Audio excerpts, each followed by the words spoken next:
দেখো বন্ধুরা, আজকে আমি বানাবো কুমড়ো পাতার ভর্তা।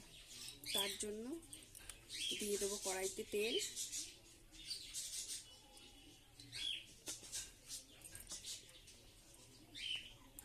দেব কালো জিরে, কেটে ছোট ছোট করে কেটে রেখেছিলাম রসুন, এটাকেও দিয়ে দেবো। রসুনটা ভাজা হয়ে গেছে, এবার দিয়ে দেবো লঙ্কার পেঁয়াজ।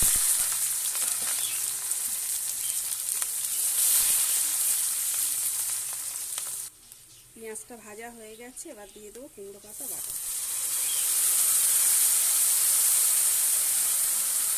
আমি কুমড়ো পাতাটাকে প্রথমে সিদ্ধ করে নিয়েছিলাম, নিয়ে এটাকে মিক্সার মেশিনে বেটে নিয়েছি, নিয়ে কড়ার মধ্যে দিয়ে দিয়েছি।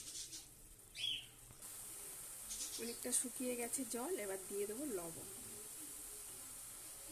দেবো অল্প একটু হলুদ।